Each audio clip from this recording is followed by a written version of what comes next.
Good morning, students. I am Anupama. I am teaching the 7th standard social science subject. In the previous class, we are discussed about the Bahumani Adil Shahs. Today, we are discussed about the sub part 3 of Bahumani Adil Shahs. In the previous class, already you know that this Bahumani Adil Shah dynasty, it was divided into the two divides. That is, the first part is Bahumani Sultan and the second part is Shah dynasty. Okay. See, already we are discussed about these matters. Once again, we recall that the Muhammad Gawan and Bahumani king did not continue its rule strongly. After the death of the Muhammad Gawan, no one kings or sultans, they are strong like Muhammad Gawan. So because of that reason, after his ruling, Muhammad III came to the power, but he was a little boy. Because of that reason, he was not ready to continue the ruling of this kingdom. In this Bahumani Sultan, the last king is Sultan Kalimullah Shah. See, this Sultan Kalimullah Shah, he was the last king of Bahumani Sultan. After his death, this Bahumani kingdom was divided into the 5 divides. They are Adil Shah of Vijayapur, Bari Shah of Bidar, Qutub Shah of Golconda, Nizam Shah of Ahmednagar, Ahmad Shah of Berar. See here they are giving the Shah dynasty's name and also their capitals. Okay. These are the 5 dynasties broken into the 5 divides. Bahmani ಸುಲ್ತಾನ್ಸ್ನ ಆಳ್ವಿಕೆ ಮುಗಿದ ನಂತರ ಅದೇ Bahmani Sultan dynasty ಏನಾಗುತ್ತೆ 5 ಭಾಗಗಳಾಗಿ divide ಆಗ್ತಾ ಹೋಗುತ್ತೆ. ಅದು Adil Shah of Vijayapura, Barid Shah of Bidar, Qutub Shah of Golconda, Nizam Shah of Ahmednagar, Himmat Shah of Berar. ಈಗ ನಾವು ಒಂದೊಂದೇ ಶಾ ಡೈನಾಸ್ಟಿಗಳ ಬಗ್ಗೆ ನಾವು ತಿಳ್ಕೊಳ್ತಾ ಹೋಗೋಣ. Here this is the first dynasty, Adil Shah of Vijayapur. See, the Adil Shahs, their capital was Vijayapur. They are doing the ruling in the Vijayapur. They have started their ruling from the year 1489 to 1686 CE. Okay. See, Yusuf Adil Khan, he was the founder of Adil Shah dynasty of Vijayapur. See here, Yusuf Adil Khan, he was the founder of Adil Shah dynasty. Okay, he was a good administrator and talented towards other regions. After him, Ibrahim Adil Shah II came to the power. See here, Yusuf Adil Khan, ಇವರು ಆದಿಲ್ ಶಾ ಡೈನಾಸ್ಟಿಯ ಸ್ಥಾಪಕರು. He was a good administrator, ತುಂಬ ಚೆನ್ನಾಗಿ ರೂಲಿಂಗನ್ನು ಮಾಡ್ತಾ ಇದ್ದಂತಹ ಆಡಳಿತಗಾರ. And also he was very talented, ತುಂಬಾ ಪ್ರತಿಭಾನ್ವಿತನಾಗಿದ್ದರು. After his ruling, Ibrahim Adil Shah II, he was came to the power. After the ruling of Yusuf Adil Khan, Ibrahim Adil Shah II, he was came to the power, ಅಧಿಕಾರಕ್ಕೆ ಬರ್ತಾರೆ. So this is the some of the points about the Ibrahim Adil Shah II. This Ibrahim Adil Shah II, he was came to the ruling in the year 1580 to 1626 CE. See, this Ibrahim Adil Shah II, he was the great king of among other sultan. To compare to other sultan, this Ibrahim Adil Shah II was the great king of Shah dynasty. Okay, see, he was also expanded his kingdom. After that, his kingdom, it became very rich in this period. So ನೋಡಿ, ಇವನೇನು ಮಾಡ್ತಾನೆ, ಅಧಿಕಾರಕ್ಕೆ ಬಂದಾಗ ಇದರ ಸಾಮ್ರಾಜ್ಯವನ್ನು ವಿಸ್ತರಣೆಯನ್ನು ಮಾಡ್ತಾ ಹೋಗ್ತಾರೆ. ಆಟೋಮೆಟಿಕಲಿ ಸಾಮ್ರಾಜ್ಯ ವಿಸ್ತರಣೆ ಆದಾಗ ಏನಾಗುತ್ತೆ ಅಂತ ಹೇಳಿದ್ರೆ ಅವನು ರಿಚ್ ಆಗ್ತಾ ಹೋಗ್ತಾನೆ, ಶ್ರೀಮಂತನಾಗ್ತಾ ಹೋಗ್ತಾರೆ. See here Ibrahim Adil Shah second, when he was expanded his kingdom was became very rich. ತುಂಬ ಶ್ರೀಮಂತವಾಗಿರ್ತಕ್ಕಂತಹ ಸಂಸ್ಥಾನ ಇದು ಆಗ್ತಾ ಹೋಗುತ್ತೆ. Okay, see for his achievement he had the title Jagadguru Badshah. Jagadguru Badshah. See here, look at the picture, students.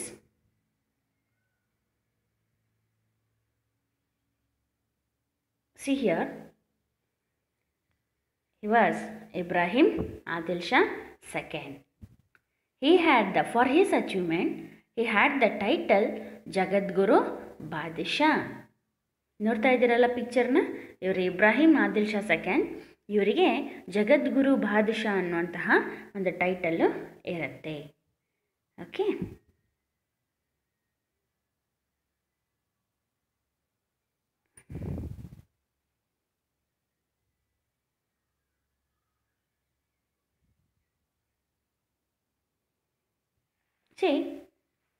ನಾವಿಲ್ಲಿ ತಿಳ್ಕೊಳ್ತಾ ಇದ್ವಿ, he expanded his kingdom, then his kingdom became very rich, and also he had the title Jagadguru Badshah. He was tolerant of other regions. See here, he gave importance to all the religious, and also he sheltered many Hindu philosophers, poets and musicians in his court. Shelter ಅಂದ್ರೇನು? ಆಶ್ರಯ ಅಲ್ವಾ? ಈ ಶೆಲ್ಟರ್ಡ್ many Hindu philosophers. C actually is A Sultan, but he gave importance to the Hindu also. So because of that reason, he giving the shelter to the many philosophers, poets and musicians. ಫಿಲಾಸಫರ್ಸ್ಗಳಿಗೆ, ತತ್ವಜ್ಞಾನಿಗಳಿಗೆ, poets ಕವಿಗಳಿಗೆ and musicians ಸಂಗೀತಗಾರರಿಗೆ ಅವರು ತನ್ನ ಕೋರ್ಟಲ್ಲಿ ಏನು ಮಾಡಿದರು? ಆಶ್ರಯವನ್ನು ಕೊಟ್ಟಿದ್ದರು. He renovated the Datta temple in his fort. See ಇವನೊಬ್ಬ ಮುಸಲ್ಮಾನನಾಗಿದ್ದರೂ ಸಹ he built the Datta temple in his fort. ಅವರ ಕೋಟೆಯಲ್ಲಿ ದತ್ತಾ ಟೆಂಪಲನ್ನು ಕಟ್ಟಿದ್ರು. And also encourage to the puja rituals. ಪೂಜಾ ಕಾರ್ಯಗಳನ್ನು ಮಾಡೋದಕ್ಕೂ ಏನು ಮಾಡ್ತಿದ್ರು ಅವರು? ಆ ಕೋಟೆನಲ್ಲೇ ಎನ್ಕರೇಜ್ಮೆಂಟ್ ಸಹ ಕೊಡ್ತಾಯಿದ್ರು. He worked for cultural harmony of Hindu and Muslim. Like this ಇವ್ರು ಏನು ಮಾಡ್ತಾರೆ? ಹಿಂದೂ ಮತ್ತು ಮುಸಲ್ಮಾನರ ನಡುವೆ ಸಾಮರಸ್ಯವನ್ನು ಬೆರೆತಕ್ಕಂತಹ ಕೆಲಸವನ್ನು ಮಾಡ್ತಾ ಹೋಗ್ತಾರೆ. See this Ibrahim Adil Shah second, he wrote a book. Its name is Kitab-e-Navaras.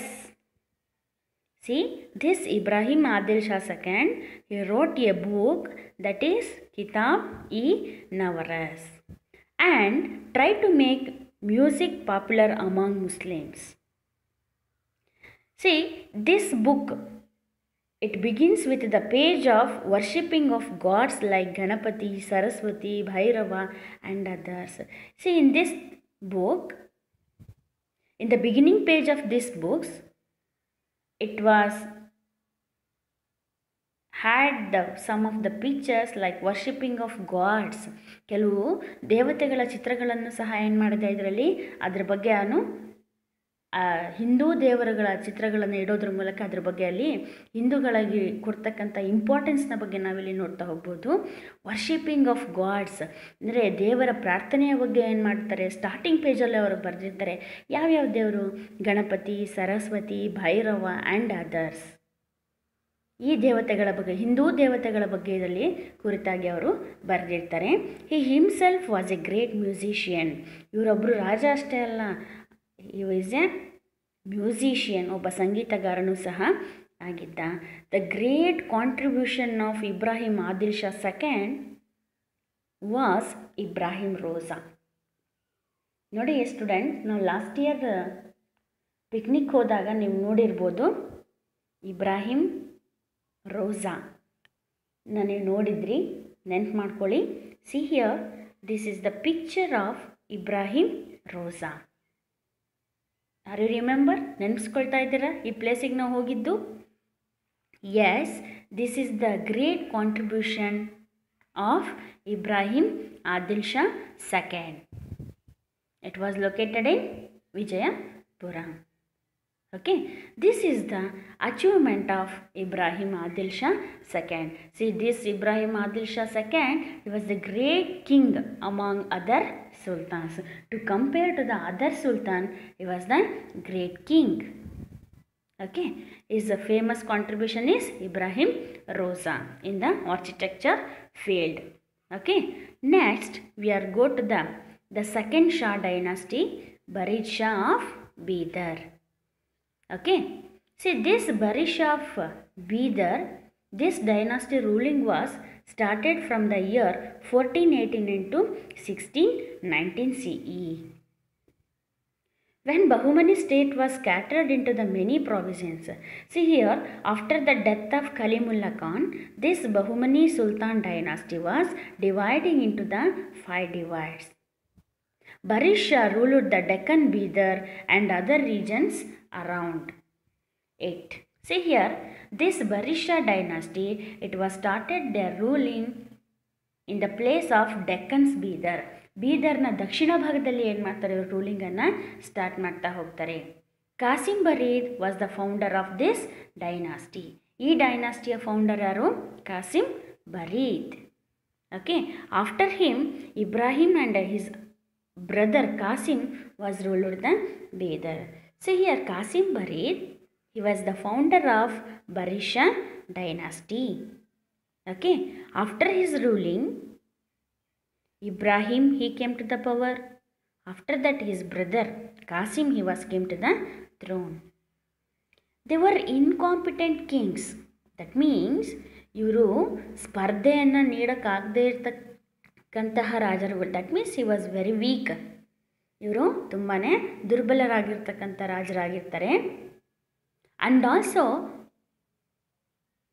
their inner conflict, this dynasty was declined. ಹಾಗೆಯೇ ಇವರಲ್ಲಿ ದುರ್ಬಲರಾಗಿದ್ದರೂ ಸಹ ಇವರಲ್ಲೇ ಒಳ ಜಗಳಗಳು ನಡೀತಾ ಇದ್ವು. ಇನ್ನರ್ ಕಾನ್ಫ್ಲಿಕ್ಟ್ ಅಂತ ಹೇಳಿದ್ರೆ ಒಳ ಜಗಳಗಳು. Because of their inner conflict this dynasty was ruling was declined. ಈ ಡೈನಾಸ್ಟಿ ಆಡಳಿತ ಏನಾಗುತ್ತೆ, ನಾಶ ಆಗತ್ತೆ. ದೆನ್ ಇಬ್ರಾಹಿಂ ಆದಿಲ್ ಶಾ ಆಫ್ ವಿಜಯಪುರ, ನಾವೀಗೇನು ನೋಡಿದ್ವಲ್ಲ ಆದಿಲ್ ಶಾ ಡೈನಾಸ್ಟಿಯ ಫೇಮಸ್ ಆ್ಯಂಡ್ ಗ್ರೇಟೆಸ್ಟ್ ಕಿಂಗ್ ಅಂತ ಹೇಳಿ, that Ibrahim Adil Shah second he captured the Bidar. ಈ ಬೀದರನ್ನು ಏನು ಮಾಡ್ತಾರೆ, ಅವರು ವಶಪಡಿಸ್ಕೊಳ್ತಾರೆ. ಲೈಕ್ ದೀಸ್, ಈ ರೀತಿಯಾಗಿ Barid Shah kingdom was merged into the ಇಬ್ರಾಹಿಮ್ಸ್ ವಿಜಯಪುರ್ ಸ್ಟೇಟ್. ಈ ರೀತಿಯಾಗಿ ಬರೀದ್ ಶಾ ಡೈನಾಸ್ಟಿ ಏನಾಗುತ್ತೆ, ಇಬ್ರಾಹಿಂ ಆದಿಲ್ ಶಾ ಸೆಕೆಂಡ್ ಆಫ್ ವಿಜಯಪುರ್ ಇವರ ಸ್ಟೇಟಲ್ಲಿ ಏನಾಗುತ್ತೆ, ಮರ್ಜ್ ಆಗುತ್ತೆ, ಅಂದರೆ ಸೇರ್ಕೊಳ್ಳುತ್ತೆ ಅನ್ನೋದನ್ನು ನಾವಿಲ್ಲಿ ನೋಡ್ತಾ ಹೋಗ್ಬೋದು. Like this Barid Shah of ಬೀದರ್ಸ್ they are ruling. Okay, next we are go to the third dynasty, Qutub Shah of Golconda. This Qutub Shah of Golconda, it was started the ruling from the year 1512 to 1687 CE. See here they are giving the name Kali Qutub Shah. See, this Kali Qutub Shah, he was the founder of Golconda state. Okay, he ruled the state with good administration, and in 1543 CE he was killed by his own son. Nodi, he ruled the state. This Kali Qutub Shah, he was the founder of Qutub Shah dynasty. Okay, he was a good administrator, ತುಂಬ ಚೆನ್ನಾಗಿ ಆಡಳಿತವನ್ನು ಮಾಡ್ತಾಯಿದ್ರು. ಇನ್ the year 1543 he was killed by his own son. ಅವನ ಸ್ವಂತ ಮಗನಿಂದನೇ ಅಧಿಕಾರಕ್ಕೋಸ್ಕರ ಇವನು ಕೊಲ್ಲಲ್ಪಡ್ತಾನೆ. ಅವನ ಸ್ವಂತ ಮಗನೇ ಸಾಯಿಸ್ತಾನೆ ಅಧಿಕಾರಕ್ಕೋಸ್ಕರ. Okay, this Quli Qutb Shah, he was killed by his own son in the year 1543. Okay, see his son, ಯಾರು ತಂದೆಯನ್ನು ಕೊಂದವನು? Ibrahim. He had the compassion for Hindu region, and there were many Hindu offers in his administration. So here also he giving the importance for the Hindu regions. Here he was offered the many administration work for Hindu religious. Hindu ಧರ್ಮದವರಿಗೆ ಏನು ಮಾಡ್ತಾನೆ, ಆಡಳಿತದಲ್ಲಿ ಬಹಳಷ್ಟು ಆಫರ್ಸ್ಗಳನ್ನು ಅವರು ಕೊಡ್ತಾ ಹೋಗ್ತಾರೆ. During his ruling he made Golconda a beautiful city. Actually ನಿಮ್ಗೆ ಗೊತ್ತಿರ್ಬೋದು, Qutub Shah of Golconda. Golconda was their capital. Because of that reason, he wanted to make the Golconda a beautiful city. ನಿಮಗೆ ಗೊತ್ತಿರ್ಬೋದು, ಸುಲ್ತಾನ್ರಿದಾರಲ್ಲ ಬಹಳ ಸೌಂದರ್ಯ ಪ್ರಿಯರವರು. ಹಾಗಾಗಿ ಏನು ಮಾಡ್ತಾರೆ ಅಂತ ಹೇಳಿದ್ರೆ, ಇವರ ಕ್ಯಾಪಿಟಲ್ ಸಿಟಿ ಗೋಲ್ಕಂಡವನ್ನು ಬ್ಯೂಟಿಫುಲ್ ಸಿಟಿಯಾಗಿ ಮಾಡೋದಕ್ಕೆ ಇವನು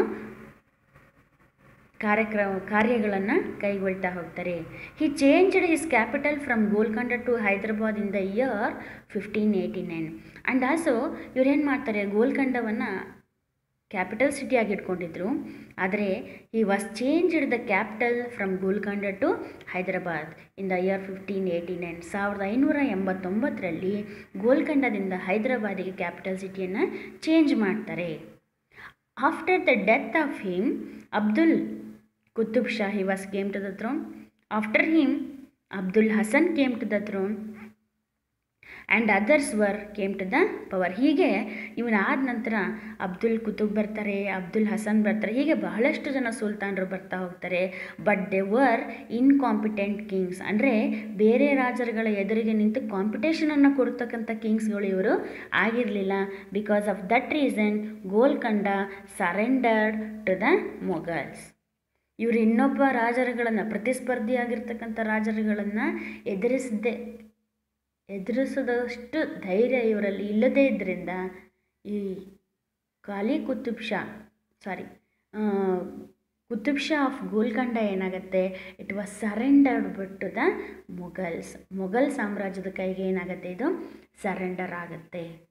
like this Qutub Shah dynasty also declined. ಈ ರೀತಿಯಾಗಿ ಈ ಒಂದು ಡೈನಾಸ್ಟಿನೂ ಸಹ ಏನಾಗುತ್ತೆ, ನಾಶ ಆಗ್ತಾ ಹೋಗುತ್ತೆ. After the death of Ibrahim, no one, the king was, they are doing their ruling very powerfully. Because of that reason, after the death of Ibrahim, so many kings there came to the throne. They were very weak. Because of that reason, this Golconda was surrendered to the Mughals. ಮುಘಲರ ಕೈಗೆ ಏನಾಗುತ್ತೆ, ಗೋಲ್ಕಂಡ ಸೇರ್ಕೊಳ್ಳುತ್ತೆ. ಓಕೆನಾ. See next we are go to the fourth Shah dynasty, Nizam Shah of Ahmednagar. This Nizam Shah of Ahmednagar ruling was started in the year 1490 to 1636 CE. See, in the year 1490, Malik Ahmad, who was the chief of Junnar Province, founded his own state of Ahmednagar and established the Nizam Shah dynasty. See, Malik Ahmad, he was the founder of Nizam Shah dynasty. See, actually he was the chief of Junna province. Junna province ಪ್ರಾಂತ್ಯದ ಒಬ್ಬ chief, ಮುಖ್ಯಸ್ಥನಾಗಿದ್ದಂಥವರು. he was started the Nizam Shah dynasty ruling. Nizam Shah ಡೈನಾಸ್ಟಿಯ ರೂಲಿಂಗನ್ನು ಏನು ಮಾಡ್ತಾರೆ, ಇವರು start ಮಾಡ್ತಾ ಹೋಗ್ತಾರೆ. Actually Malik Ahmad, he was the founder of Nizam Shah of Ahmadnagar. ಅಹಮದ್ನಗರದಲ್ಲಿ ನಿಜಾಮ್ ಶಾ ಡೈನಾಸ್ಟಿಯನ್ನು ಸ್ಟಾರ್ಟ್ ಮಾಡಿದವರು ಯಾರು, Malik Ahmad. Okay. He took Daulatabad under his control and expanded his empire. So he took the ದೌಲತಾಬಾದನ್ನು ಇಟ್ಕೊಂಡು under his control he expanded the empire. ಈ ರೀತಿಯಾಗಿ ಅವ್ರು ಏನು ಮಾಡ್ತಾರೆ, ರೂಲಿಂಗನ್ನು ಮಾಡಿಕೊಂಡು ಅವರ ಸಾಮ್ರಾಜ್ಯನ ಅವರು ಎಕ್ಸ್ಪ್ಯಾಂಡ್ ಮಾಡ್ತಾ ಹೋಗ್ತಾರೆ. After the ruling of Malik Ahmad, Burhan, Hussain Nizam Shah ಹಾಗೆಯೇ Murtaza were sultans just for name sake. ನಾಮ ಮಾತ್ರ ಅಷ್ಟೇ, ಅಂದರೆ ಹೇಳ್ಕೊಳ್ಳೋದಕ್ಕಷ್ಟೇ ರಾಜರಾಗಿದ್ದರು. ರಾಜರು ಮಾಡ್ತಕ್ಕಂತಹ ಯಾವುದೇ ಧೈರ್ಯದ ಕೆಲಸಗಳು ಇವ್ರ ಕೈಲಿ ಆಗ್ತಾ ಇರಲಿಲ್ಲ. With the death of Chand Bibi, the last king ಯಾರು, Chand Bibi, he was died. After his died, the Ahmadnagar dynasty ruling was decline. Decline means ನಾಶ. ಈ Chand Bibi last king of Nizam Shah dynasty, ಇವರು ಸತ್ತ ನಂತರ ಏನಾಗುತ್ತೆ, ಇಡೀ ಡೈನಾಸ್ಟಿನೂ ಸಹ ಡಿಕ್ಲೈನ್ ಆಗುತ್ತೆ, ನಾಶ ಆಗುತ್ತೆ. ಯಾವಾಗ, and later in 1637 during the period of Shah Jahan, ನೋಡಿ 1637 ದ ಮೊಘಲ್ ಕಿಂಗ್ ಶಹಜಹಾನ್ ಏನು ಮಾಡ್ತಾನೆ, he was attack on Ahmadnagar and also he captured the Ahmadnagar and merged into the Mughal state. Shah Jahan ಗೊತ್ತಿರ್ಬೋದಲ್ಲ ನಿಮಗೆ, ಯಾರು ಹೇಳಿ, ತಾಜ್ ಮಹಲನ್ನು ಕಟ್ಟಿದಂಥವ್ರಲ್ವಾ.